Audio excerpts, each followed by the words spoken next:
Bienvenidos a Mesa Central Digital por el streaming acá de Tele 13 Radio, miércoles 5 de agosto.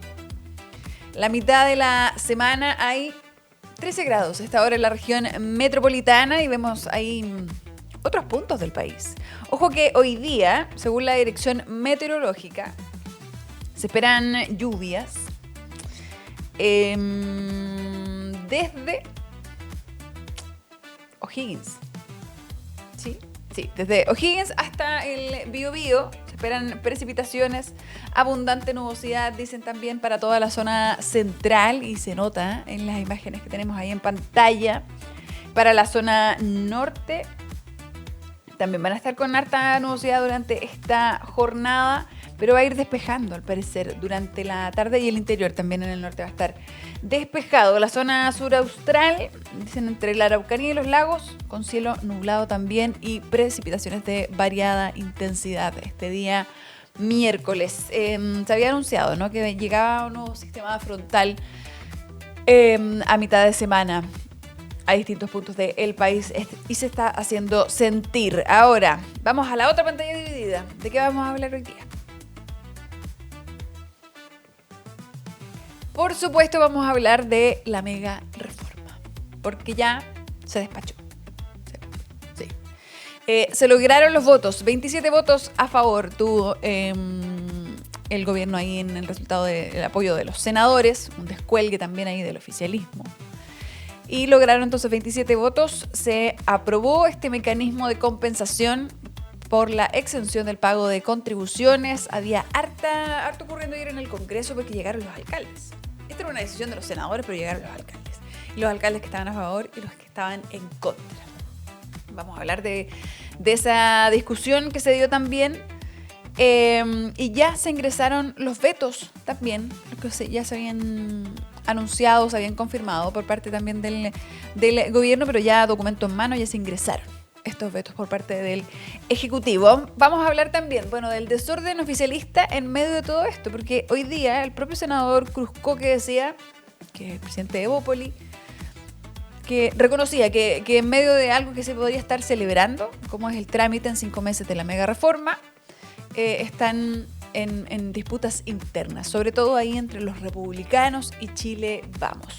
Así que abordó la pelea y vamos a estar hablando al respecto. Y también vamos a hablar de este incendio con el que muchos amanecimos. Se dio la alarma ayer tarde y trabajaron durante toda la madrugada los bomberos y durante esta mañana seguían en labores de lograr extinguir por completo el fuego. Y lo problemático acá es lo tóxico que esto es para los vecinos de la comuna de Quilicura y con el viento y todo lo que eso conlleva, por supuesto, también para otros puntos de la región metropolitana. Así que en el bloque digital vamos a estar actualizando la situación con ese incendio y vamos a hablar también de noticias internacionales en el bloque digital de hoy. Pero ahora sí, iniciemos el programa. 27 votos a favor, entonces les decía, con un descuelgue oficialista. Un descuelgue que es de Pedro Araya, que es independiente PPD, y votó entonces a favor de esta mega reforma, o de esta norma en particular. Lo que votaban en concreto era el informe, ¿no?, de la comisión mixta. Eso era lo que estaban votando los senadores ayer. El senador Fidel Espinosa también se inhabilitó en esta votación porque dijo que tenía un hermano que se iba a beneficiar sobre esto. Entonces dijo, mejor no me voy a pronunciar al respecto. Y el gobierno también logró apoyos claves como el de Matías Walker y también de los senadores de la UDI que estaban en duda, que era Sergio Gaona y también el senador Sangüesa, que también habían presentado ciertas dudas, sobre todo lo que respecta les preocupaba la reconstrucción en el norte del país. Pero ahí tuvieron reuniones cada uno por separado, pero el presidente también se reunió a inicios de esta semana con los parlamentarios de la UDI, así que ahí aseguraron también esos apoyos. Ahora, hubo harto debate y los argumentos eran, y la sensación post-votación también era bien distinta en ambas veredas, por decir así. Llegaron los alcaldes, les decía, de un lado, en la oposición, o sea, no habíamos visto un retroceso tan grande en muchos años, decían que era profundamente injusto y han insistido también ahora durante la mañana, han utilizado las redes, los alcaldes, algunos parlamentarios para decir esto es profundamente injusto. Y ojo que acá también hay que dejarlo claro, es efectivo que acá no hay municipios que reciben más ni menos que antes. Eso es real. El punto acá de discusión para la oposición es que ahora los dineros con que se compensan estos fondos vienen de otro lugar. Ahora los pagamos todos, por decir así. Vienen de los impuestos generales de la nación y versus antes que venían, entre comillas, por mencionarlo así, de las personas más ricas, porque eran quienes pagaban contribuciones. Ahora no viene desde ahí. Y es ahí el punto que dicen que encuentran incluso inmoral, han dicho desde la oposición. Ahora, en el otro lado, en la otra vereda, celebraba el ministro de Hacienda, el ministro del Interior y también algunos personeros del oficialismo, porque decían se da paso al crecimiento, al empleo, etc. Ahora, tampoco hay que excederse en esa celebración porque recordemos que acá en la mega reforma hay un punto hay un crédito al empleo que primero también se prometía que iba a generar empleo, luego se fue retrocediendo en eso hasta que llegamos al parecer consenso técnico de que más que generar empleo ese crédito va a mantener los empleos que ya hay. Entonces esto no va a ser automático. También cuando del otro lado dicen hoy día amanecemos en un Chile que cambió, no es tal. Va a demorar notar estos cambios que impulsa la mega reforma y del otro lado también han utilizado hartos adjetivos calificativos para este trámite. Vamos a revisar, de hecho, de inmediato parte de esas reacciones, lo que decía, por ejemplo, el ministro de Hacienda versus lo que decía también el senador Flores, que daba cuenta, decía, utilizó ahí los datos para dar cuenta, decía lo que les parece que es injusto, ¿no? Cómo se van a redistribuir estos fondos y esta compensación. Chile vuelve a abrir las puertas a la inversión, al emprendimiento, al progreso. Volvemos a abrir las puertas a las expectativas de desarrollo personal y familiar, a la expectativa de mayores posibilidades de empleo para jóvenes, para adultos, hombres, mujeres, jefes de hogar.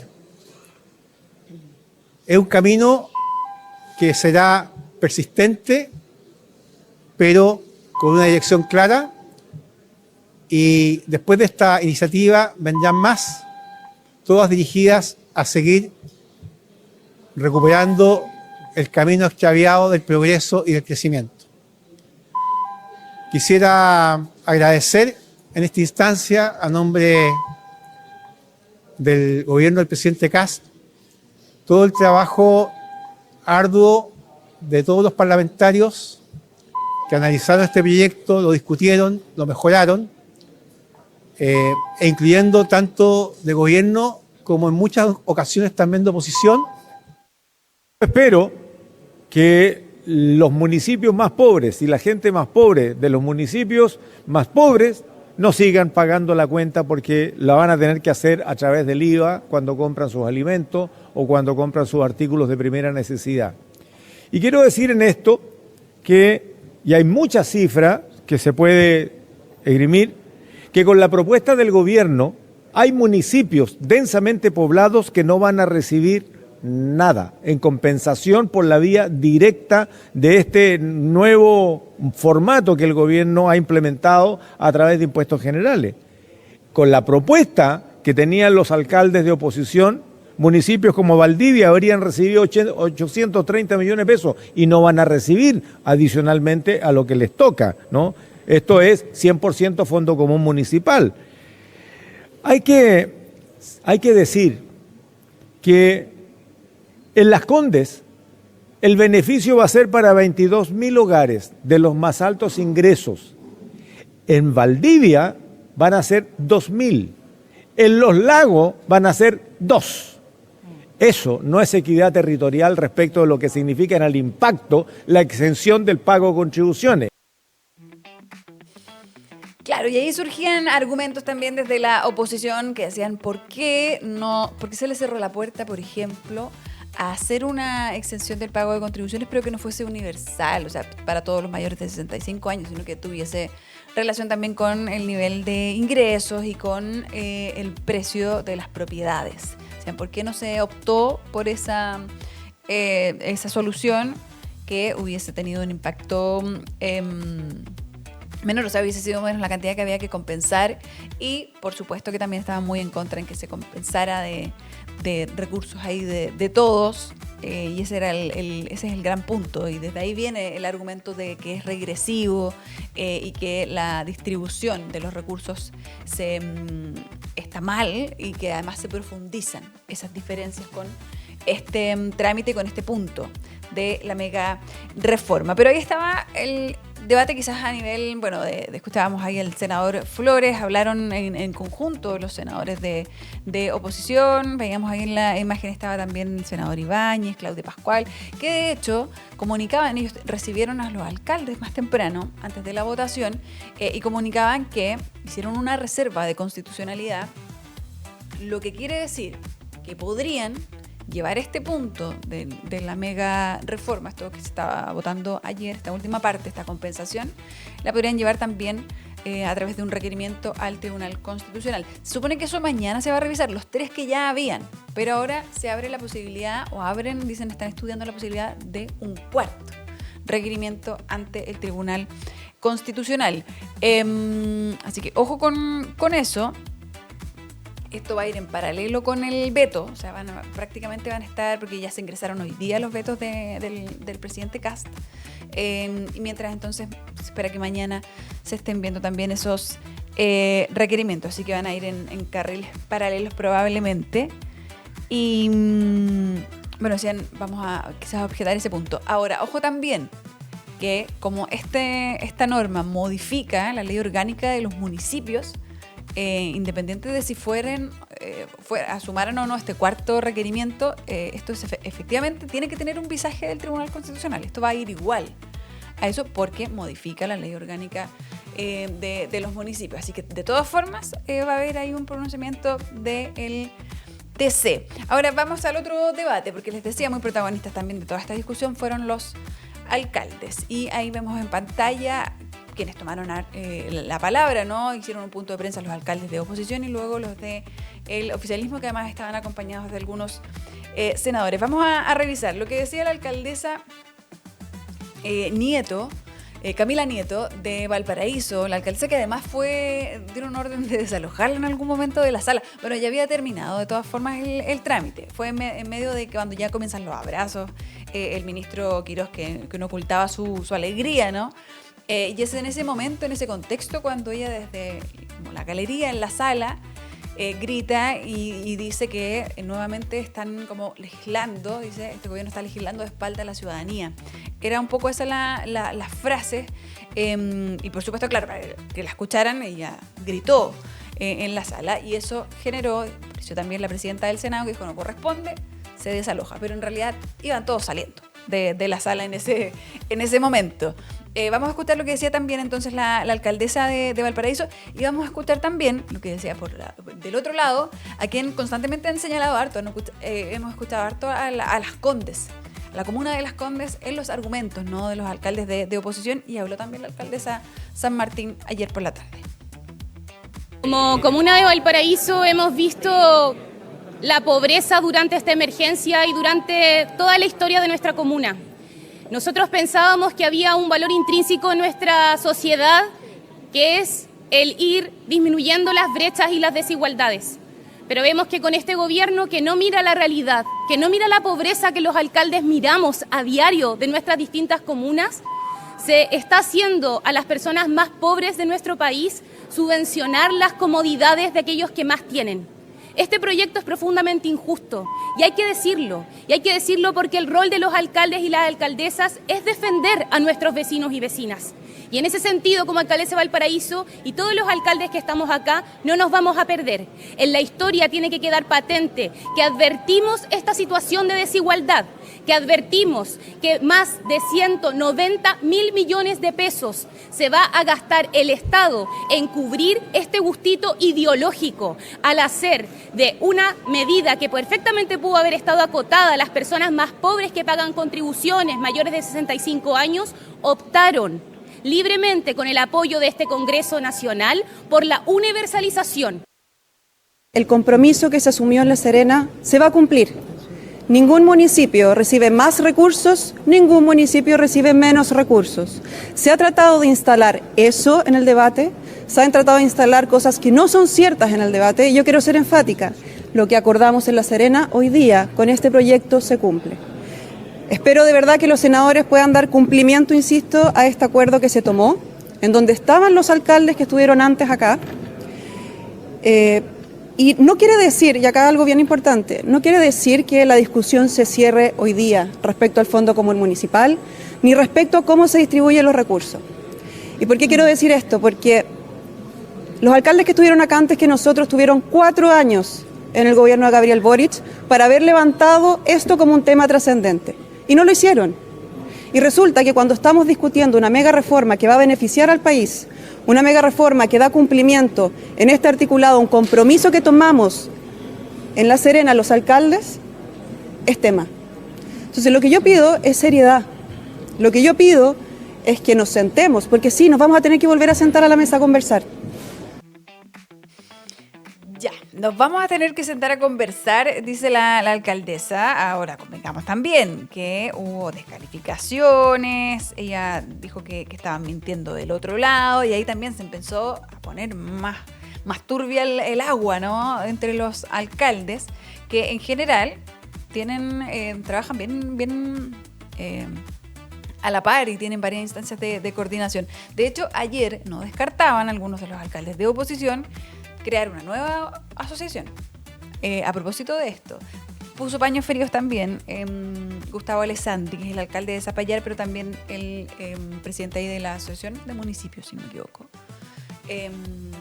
Y él decía que estaban en un mal momento, que eso no se podía desconocer, pero que así como se pelean en las familias los hermanos, esto podía tener una vuelta, podía salir adelante el poder limar asperezas respecto de esto. Ahora, desde el otro lado, en la oposición dicen que esto tiene que ver también con principios, y menciona la alcaldesa San Martín cuando dice el acuerdo al que llegamos en La Serena, que ella ha insistido en que el único acuerdo en que llegaron todos los alcaldes era que no se iba a tocar el presupuesto.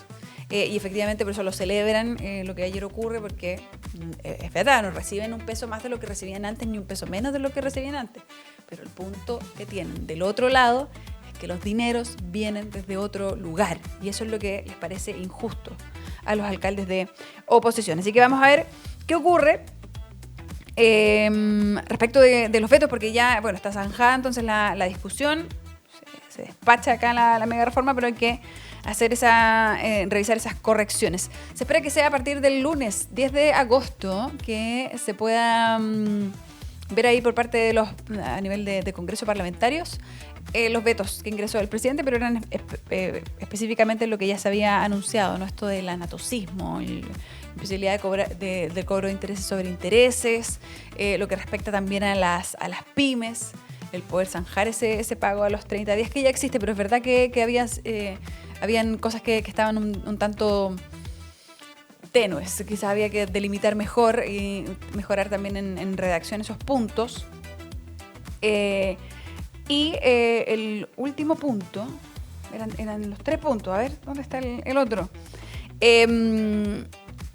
Y tenían entonces que revisarlo. Y les decía que también lo que tiene que ver con el Tribunal Constitucional, probablemente mañana veamos si son admisibles o no cada uno de los requerimientos. Recordemos que hay 3, pero son por 2 temas. Por la invariabilidad tributaria, de hecho los separaron. Senadores ingresaron los puntos separados y los diputados hicieron 2 en 1, y por eso son 3 los requerimientos ante el Tribunal Constitucional. Así que hay que ver qué sigue ocurriendo con eso, pero ya estaría por zanjado ese punto. Y hoy día el presidente José Antonio Kast va a tener una cadena nacional a eso de las 21 horas, en donde se espera hable de este trámite sobre lo que respecta acá a la mega reforma, pero que también probablemente hayan acá anuncios en materia de seguridad.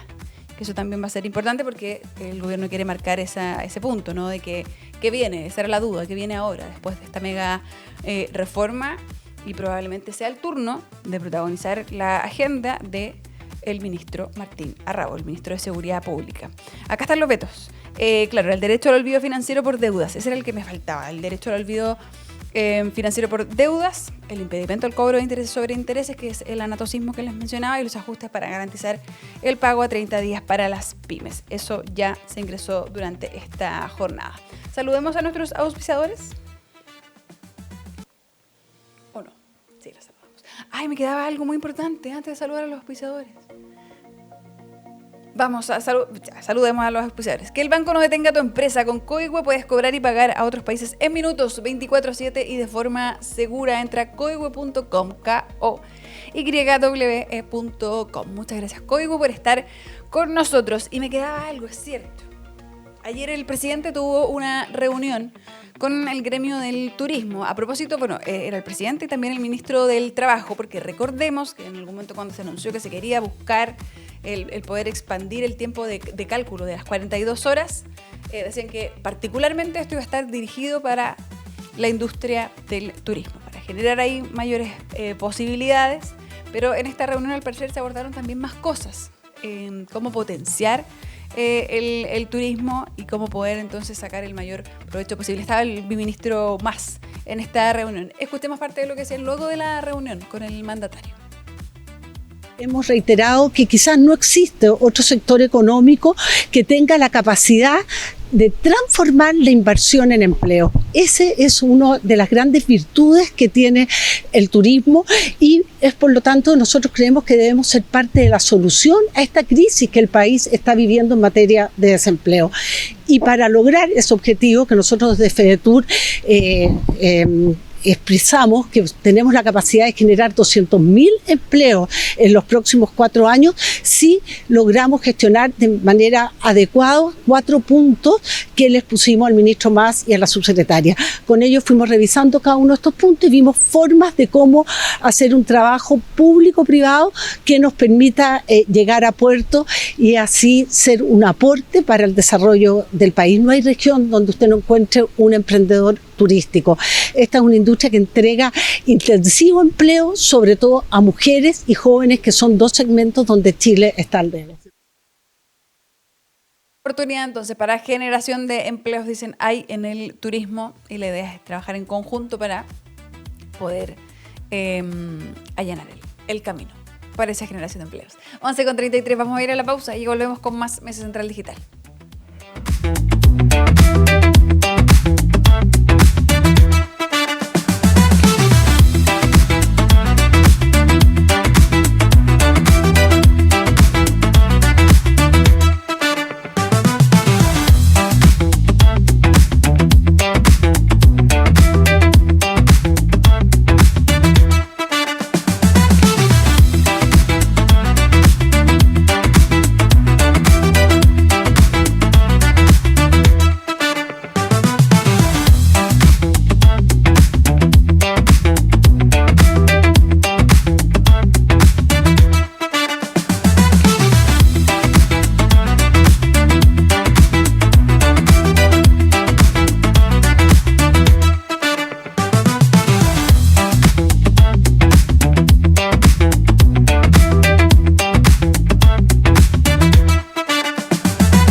Volvimos a Mesa Central Digital y lo hacemos, no estoy sola en esta mesa, está Fernando Vilches. ¿Cómo estás, Peña? Bien, ¿y tú, Cota, cómo estás? Bien. Oye, quería preguntarte, ¿cómo te fue ayer con Bociña? Fue una jornada bien mediática, fue con harta participación de la prensa, pero dentro de todo creo que salió todo bien. Ahí Bociña dio sus primeras declaraciones como jugador de Colo-Colo, se puso la camiseta y todo indica que hoy día van a presentarlo a estadio lleno. Estadio lleno, además. Sí. Oye, ¿y había barrera ahí con el idioma? ¿O sea, entendía bien? ¿Había que hablarle más? No, entendía bien. Ah, ya. Entendía bien. Igual él reconoció que su español no era el mejor, aunque todos le entendíamos, la verdad. Y a veces mezclaba un par de palabras en portugués. Pero no fue barrera realmente. De hecho, se expresó bastante bien. Mira tú. Ayer fue, Fernando estuvo en la cobertura ahí de TLTC Radio con la presentación de Bociña. Pero vamos a lo que convoca hoy día. Hoy día amanecimos con una noticia sobre un incendio grande acá en la región metropolitana. Así es un tema que sin duda está marcando en redes, que es el incendio en Quilicura. A más de 12 horas del comienzo de este siniestro, que afecta a la empresa química Panimex, Bomberos informó que esta emergencia está controlada, pero que aún quedan varias horas para extinguir completamente los focos activos, ¿ya? Además, dijeron que se encuentran movilizadas más de 30 compañías de la institución. Así que, bueno, vamos a precisamente lo que pasó, que las llamas fueron reportadas a eso de las 21:30 horas del martes pasado, cuando funcionarios de la misma empresa reportaron el incendio, ¿ya? Que la empresa está ubicada en avenida Frei Montalva, 8710 en Quilicura. Claro, eso es como cercano además a la autopista, entonces por eso también ayer se reportaba que habían tenido que cortar el tránsito para que precisamente pudieran trabajar los bomberos. Y claro, ya van a ser el mediodía, o sea, ya llevamos más de como 15 horas de incendio. Efectivamente, de hecho ha sido una de las cosas que dijo Bombero durante la mañana, que aún faltaba tiempo para controlar completamente los focos activos. Y recordemos que las clases están suspendidas. En Quilicura. Sí, en Quilicura, específicamente. El delegado presidencial Germán Codina junto a la alcaldesa Paula Bobadilla hicieron un análisis de la situación y particularmente por las emanaciones tóxicas que puedan tener, que tenga este incendio. Recordemos que es una empresa química, entonces presenta aún más riesgo y las clases están suspendidas tanto en recintos privados como públicos. Claro, porque decían, había amoníaco, entiendo, y varias cosas como de harto peligro, entendiendo que llevan tanto rato ardiendo. Entonces, no solo es el riesgo de qué tanto podía expandirse el incendio, sino que además los gases tóxicos que se han emanado ya por estas casi 15 horas. Y el trabajo de bomberos, se requirió harto bombero porque tenían que tomar turnos, decían, en la mañana. Explicaban porque no pueden estar expuestos tampoco ellos a este tipo de humo por tanto rato. Es una situación muy delicada, sobre todo por la empresa química de la que estamos hablando. Otra de las cosas que marcó esta emergencia, ¿no? Es que desde bomberos criticaron la falta de información entregada por la empresa respecto a los materiales presentes en el recinto al inicio de la emergencia, asegurando que esto ya se ha repetido con anterioridad. Claro, el cuarto incendio en esta misma empresa. Sucedió antes el 2013, el 2014 y el 2017. De hecho, el comandante de bomberos de Quilicura, Carlos Cid, dijo que en las primeras horas de trabajo tenían dudas respecto a los materiales que se encontraban al interior de la empresa y que en la mañana aún estaban tratando de esclarecer la información.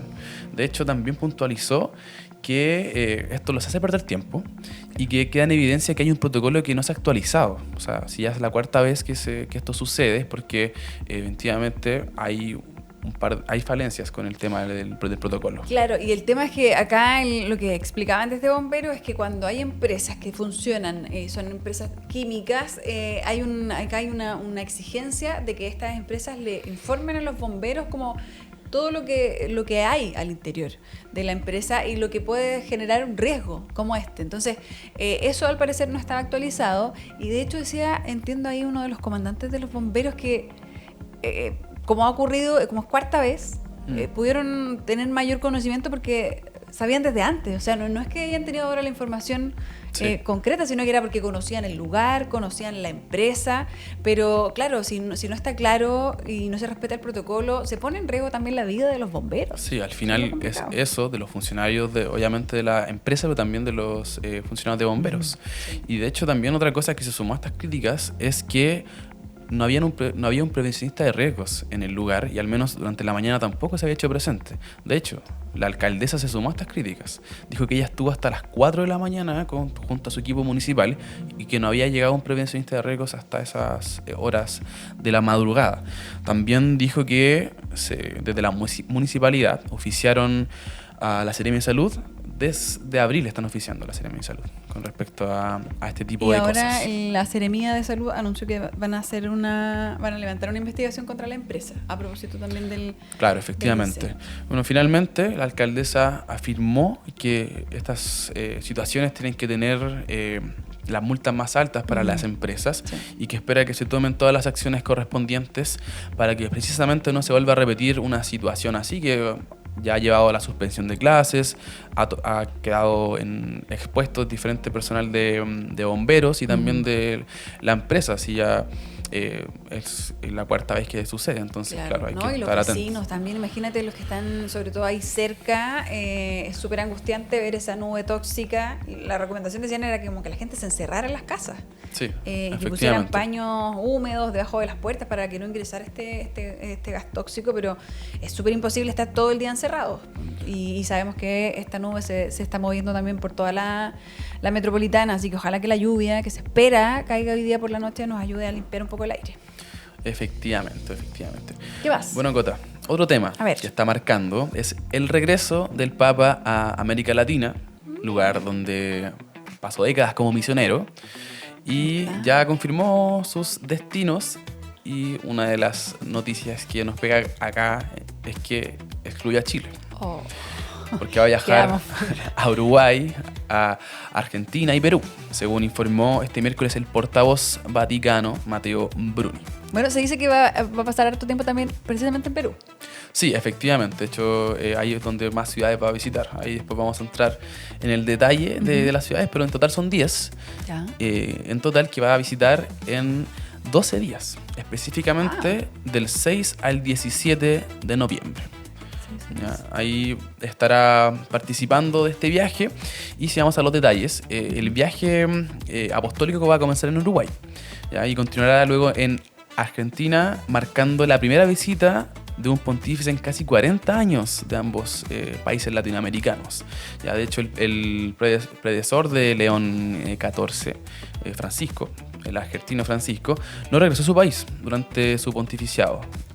De hecho, verdad que había cierta expectativa y que bueno, después también el escenario político, muchos decían quizás que sabemos que la iglesia tiene que estar por sobre todo eso, pero había quienes que ponían en duda, ¿no?, esa visita precisamente por el escenario político, y finalmente nunca se dio. Sí, nunca se dio. Él le dio prioridad a otros países, y de hecho su última visita a América Latina fue el 2019, a principios del 2019, a Panamá. Entonces, claro, el último pontífice en recorrer el país, o ambos países, fue Juan Pablo II. O sea, que sí vino a Chile. Bueno, claro que sí vino a Chile, efectivamente. Ahora, con el detalle de las ciudades. El Papa visitará Montevideo, Paysandú y Florida del 6 al 8 de noviembre. Luego, en Argentina, León XIV estará en la capital, en Buenos Aires, en Córdoba y en Luján, del 8 al 11 de noviembre, y ya su último destino en Sudamérica será Perú, visitando Lima, Chiclayo, Cusco y Pucallpa del 11 al 17 de noviembre. Así el Papa terminará su gira en el país en el que vivió cerca de 20 años como misionero agustino, y luego como obispo en Chiclayo, que es una de las ciudades que están incluidas en esta gira, 750 kilómetros al norte de Lima. Así que es una gira extensa, son 12 días y 10 ciudades, y que supera la cantidad de días que estuvo en África en abril de este año, donde ahí fue su tercer viaje internacional e incluyó 4 países, que fueron Argelia, Camerún, Angola y Guinea Ecuatorial. Mira, el Papa moviéndose entonces ahora por Latam. Oye, va a estar intensa esa primera llegada en Uruguay, pues son 3 ciudades en 2 días. Sí, o sea, se va a tener que mover bastante rápido entre ciudades. Sí. Intensa agenda para el Papa, que ha tenido también harto protagonismo en el último tiempo. Hace unos días estuvo con Patti Smith. Muchos dicen que es como un Papa un tanto más cercano también a más moderno. El Papa, hay muchos registros de él haciendo Six Seven, como que es más pop. Este Papa, como que está buscando también, me imagino, la iglesia, ¿no? También poder apuntar a los más jóvenes, el poder reencantar también a los más jóvenes con la iglesia católica. Sí, de hecho, vamos al detalle de sus discursos que ha hecho desde que es Papa. Se ha centrado en el diálogo social, en la paz y en la dignidad de las personas, sobre todo de los migrantes, y eso ha sido algo que le ha costado una crisis mediática con el presidente de Estados Unidos, Donald Trump. También tuvieron un par de encontrones ahí, claro, unos intercambios. O sea, más que nada por parte de Donald Trump. Sí, bueno, claro. Que un tanto más vocal, ¿no? Cuando algo le molesta. Y vamos a ver también cómo le va en Argentina con Javier Milei. Sí, bueno, Javier Milei demoró en reaccionar. En X publicó solamente palabras en mayúsculas que decía el Papa viene a Argentina con su emoji de león, y también la calificó como una visita histórica. Fue una de las autoridades que reaccionaron ante esta nueva gira latinoamericana del Papa. Vamos a ver si pone paños fríos también con ciertas relaciones en la región. Claro, con Brasil. En Argentina, pues están súper peleados Argentina y Brasil. Sí. Están rompiendo ahí relaciones a nivel también de embajadas. Así que vamos a ver qué ocurre y si esta visita del Papa logra calmar los ánimos. Sí, efectivamente. Un dato ya solo para cerrar. Este viaje que hace el Papa lo hace también a una nación como Uruguay, que tiene la tasa católica más baja de toda Latinoamérica. Es poco más del 36% según la Corporación del Latino Barómetro. Pero de todas formas va a estar en una de sus ciudades, que es precisamente Florida, donde está la patrona del país, que es la Virgen de los 33.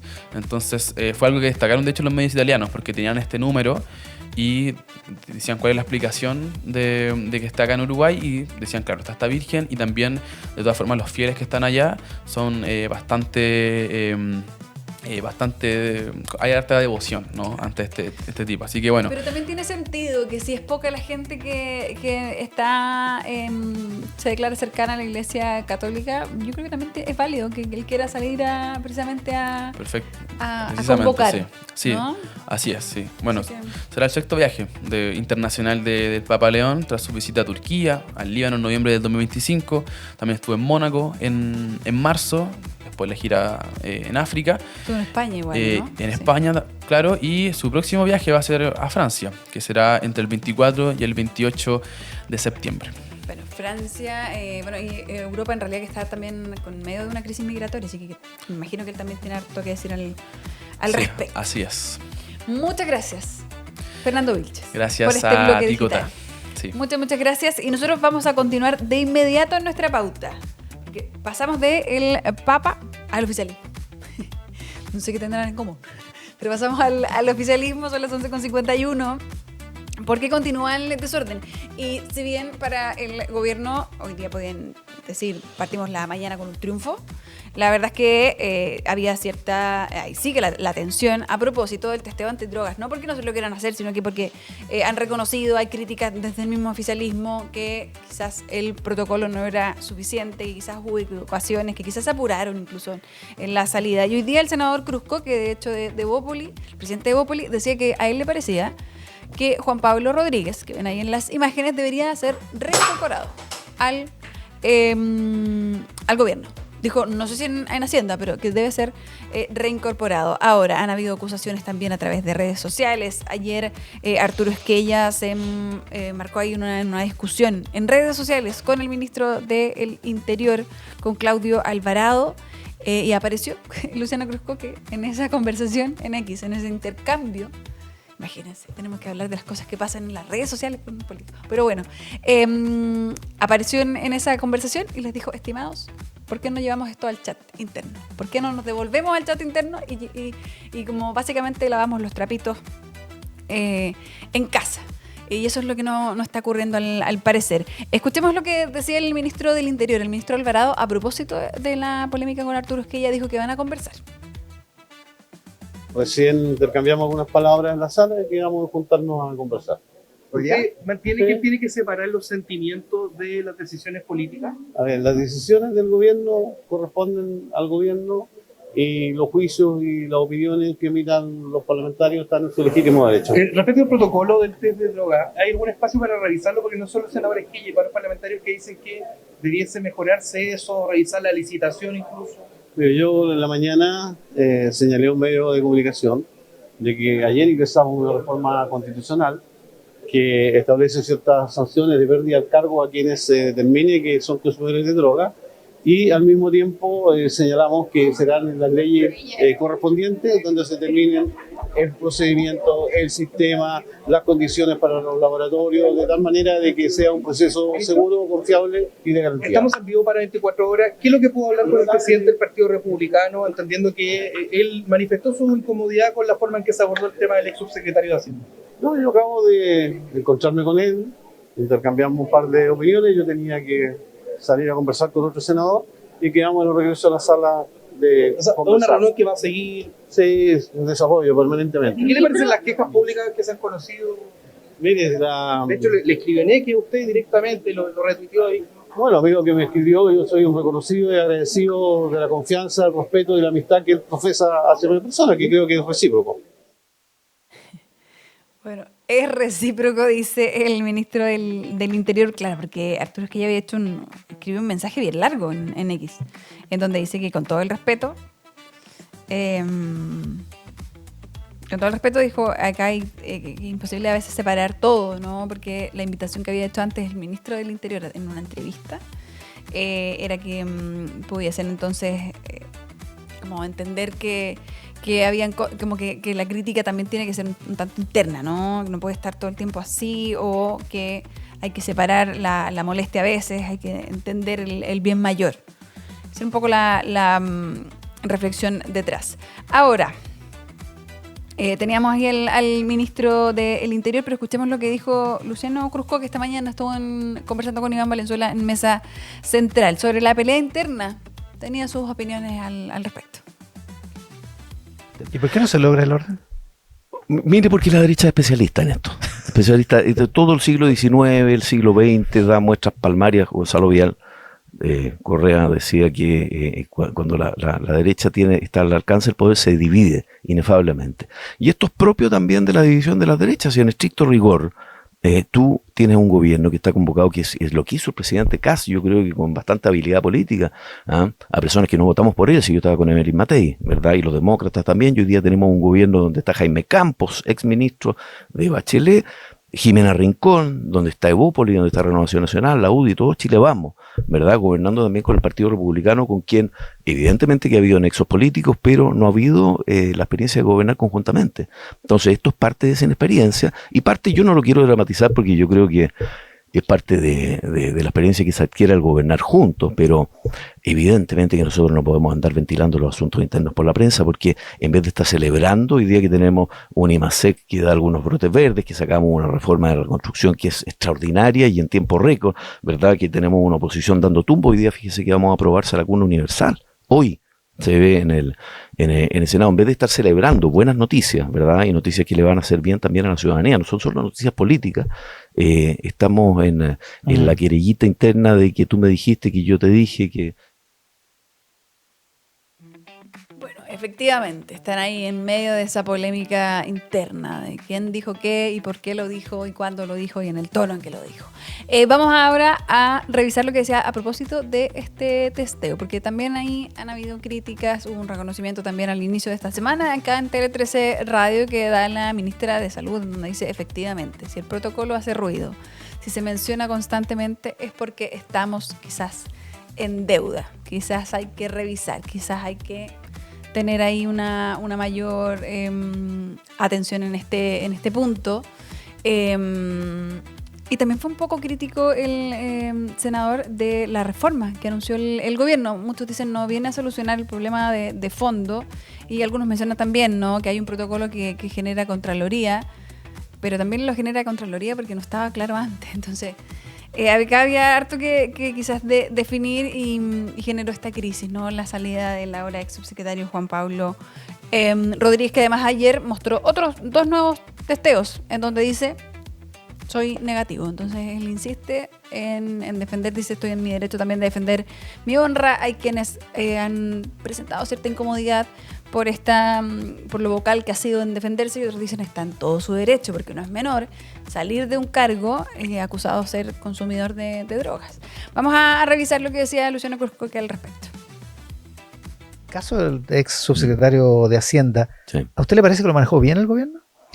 Mire, me parece que lamentablemente acá el protocolo es más o menos nomás. Yo ya he visto los exámenes. Yo creo que hay que reponer a Rodríguez en el cargo. O si no en el cargo, buscarle alguna alternativa, pero evidentemente parece que acá, y por eso el peligro también de la reforma constitucional que va a hacer exámenes o pretende hacer exámenes hasta las autoridades locales, ¿verdad? Evidentemente, y esto para que se Ahora entienda. hay que fijarlo bien, porque si no cualquiera Sí. dice me hago la alcoholemia en otro lugar y no la del carabinero. O sea, también, también A puede ver, ser, si el problema es que esto ha dado Paulo precisamente para que se produzca la discusión, pero aún así, esa discusión se lleva a cabo en lo público cuando corresponda, pero también en las instancias internas, y habrá forma también de resarcir a Rodríguez, que en mi opinión, como le digo, debiese ser repuesto en el cargo. Sí, pero esto pasa siempre. Los gobiernos tienen problemas, ¿verdad? Si la forma de resolución Y a de los veces se problemas. equivoca. ¿En este caso se equivocó el gobierno? Mire, no me atrevería a decir que se equivocó. Yo creo que en general los gobiernos hacen lo que pueden con los antecedentes que tienen a la mano. Bueno, quizás no estaban listos, pero hay quienes dicen debían estarlo, porque esto era una petición incluso de campaña del presidente Kast. Esto inicia esta idea de los testeos con una idea de la UDI, pero que secundan rápidamente también los republicanos. Otros también insisten en que quizás debería, ¿no?, acceder a que se haga la contramuestra en el mismo laboratorio el ex subsecretario, porque eso no ha ocurrido aún. Se hizo un segundo testeo, una segunda prueba, pero con la misma primera muestra inicial. Esa contramuestra no se ha hecho, él no la ha pedido, dice el ex subsecretario, porque no confía en el laboratorio, por eso se ha hecho otros exámenes. La defensa del laboratorio, que ha sido también cuestionado, es que él tenga otros exámenes ahora en mano no dice mucho, porque son muestras de otro momento. Se hace con pelo que se saca también en otra instancia, dice no son comparables. Entonces hay hartas dudas también. Esto es una discusión técnica, pero también entonces muy, muy, muy política. Entonces, a ver qué sigue ocurriendo al respecto. Antes de irnos a la pausa, revisemos hoy día parte de la conversación en nuestra mesa de editoras. Hoy estaban Angélica Bulnes y Andrea Vial. Escuchemos lo que decía Angélica.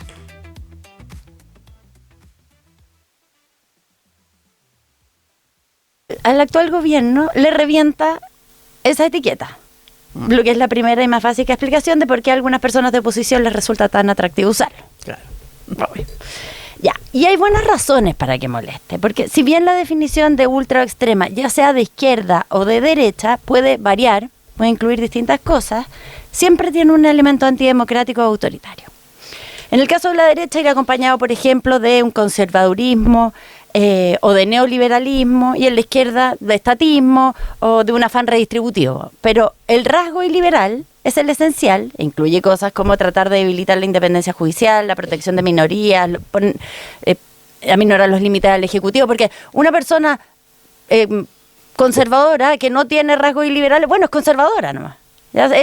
Y al revés, alguien que tiene un afán redistributivo y quiere hacerlo dentro de las reglas democráticas, bueno, es de izquierda. El elemento es que tiene una pulsión autoritaria, lo que hace que sea de ultraizquierda. Bueno, cargar con esa etiqueta te invalida como un actor democrático, cosa que le molesta incluso a los sectores antidemocráticos, que rara vez están dispuestos a admitir que lo son. Claro. Bueno, y entonces, este es un debate que la academia lleva más tiempo. Un actor importante acá en Chile en esta discusión es Cristóbal Rovira, cientista político destacado, académico de la Universidad Católica, director del Laboratorio para el Estudio de la Ultraderecha, el Ultra Lab, financiado por la Open Society. Él es editor del libro La ultraderecha en Latinoamérica, que publicó en inglés la prestigiosa editorial Cambridge University Press este año, y que tiene en portada, entre otras personas, a José Antonio Kast. ¿Ya? Eso es en este libro. Él es uno de los editores del libro. Rovira siempre ha puesto al actual presidente de Chile dentro de la familia de la ultraderecha.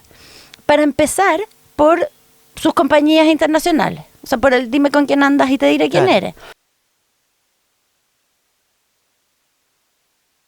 Y esta etiqueta, ¿no?, de ultraderecha que molesta al gobierno, estaba interesante este Rat Pack, así que lo pueden encontrar la conversación completa. Esto es un extracto pequeñito, una cosa, un teaser, pero lo pueden encontrar ahí completo en nuestro sitio web en tele13radio.cl, acá en nuestro canal de YouTube, y también están en Spotify. Si ponen Rat Pack, aparecen de inmediato no solo lo que comentó Angélica, sino que también lo que comenta Andrea Vial en esta jornada. Y saludemos a nuestros auspiciadores. Hablemos de la Fundación Carolina Labra Riquelme.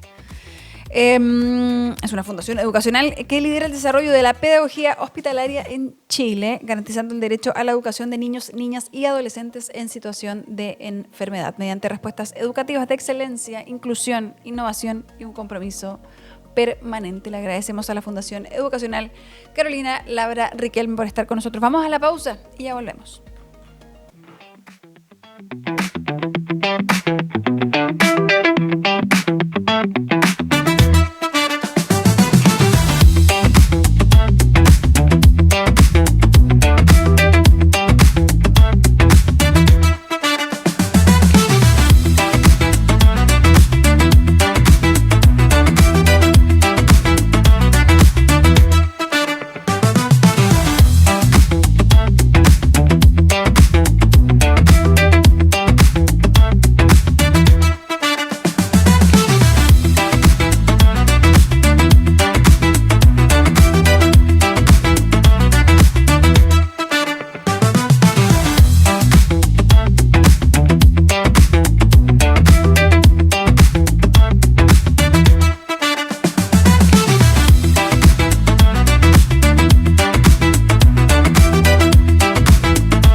Digital, son las 12:06. Y a propósito de lo que hablaba Angélica Bulnes en el Rat Pack antes de la pausa, y esa molestia, ¿no?, lo mucho que molesta la etiqueta, y para ambos lados, ¿no?, de ultra izquierda o de ultra derecha.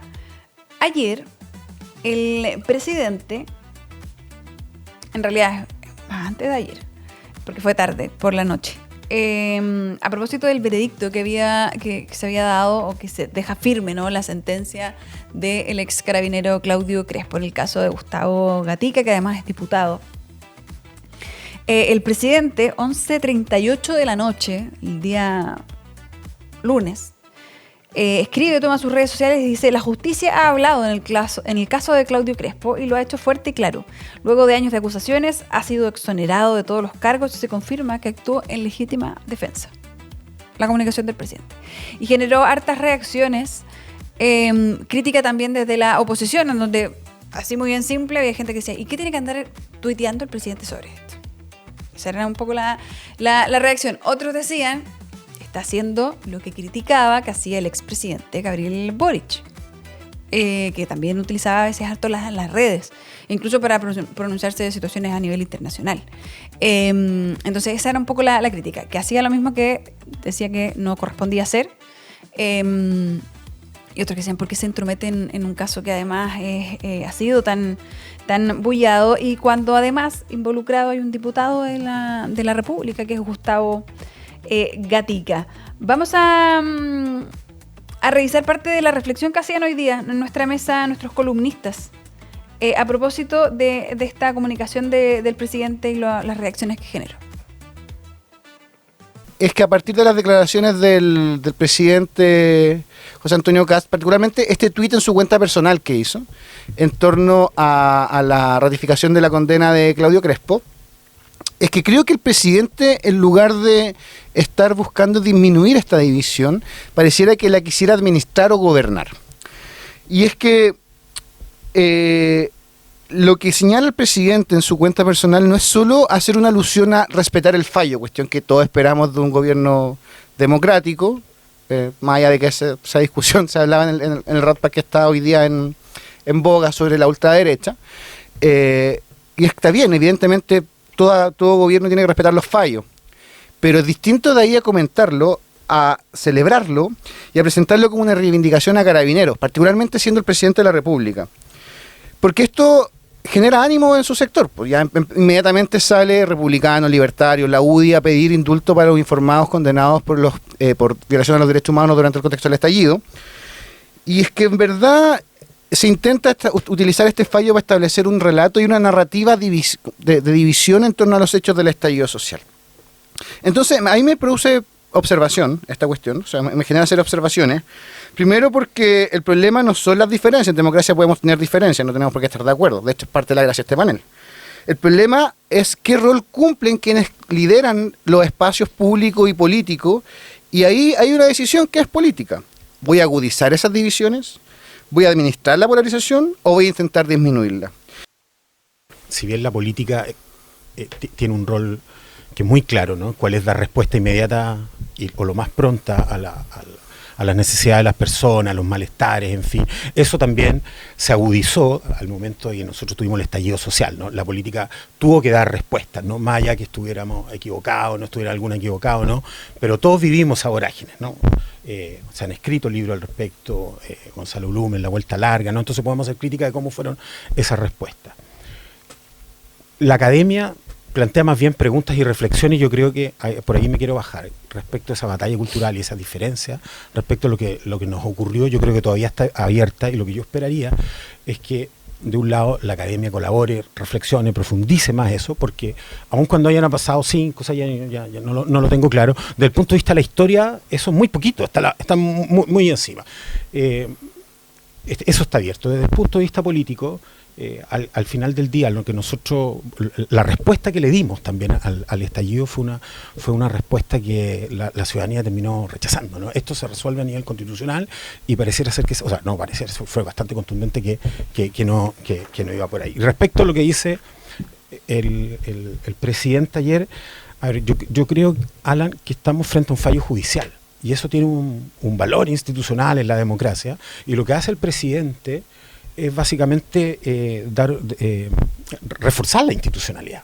¿Sí? Yo estoy de acuerdo que no es neutral cualquier decisión al respecto, ¿no? Cualquier opinión al respecto, porque finalmente eso está abierto, como yo decía, y como Alan también lo decía, pero el presidente no va más allá de su rol desde el punto de vista que, insisto, no está transgrediendo otro poder del Estado, ni mucho menos. Lo que hace el presidente es decir, bueno, aquí ha hablado la justicia, ha hablado fuerte y claro, Bueno, ahí está la reflexión a propósito de ese debate que se había abierto. Ayer también fue el mismo Gustavo Gatica el que le dijo al presidente que le parecía que estaba comportándose como un activista de ultraderecha. Bueno, a propósito de ese denominativo que mencionaba Angélica en su Rat Pack. Nos vamos, son las 12:12 minutos, ahí ven nuestras redes en pantalla. ¿Qué estamos viendo ahí al costado que está? Viña del Mar, oye, con Camanchaca. Camanchaca, no, o es Garúa. Hay que ahí definir cuál es el concepto más adecuado, pero están ahí con presencia de mucha humedad en el aire, en Viña del Mar, en la costa además, inmediatamente. Vamos a ver cómo nos va con el sistema frontal. Ojalá llegue un poquito de lluvia acá en la región metropolitana. No se ve en la dirección meteorológica por lo menos a esta hora, pero ojalá para limpiar a propósito de este incendio que nos comentaba Fernando Vilches hace un ratito atrás. Nos vamos, nos encontramos mañana acá desde las 11 de la mañana en adelante en el streaming de Tele 13 Radio. Que tengan un excelente día miércoles y se quedan siempre en la compañía de Tele 13 Radio en el 103.3. Chao, chao.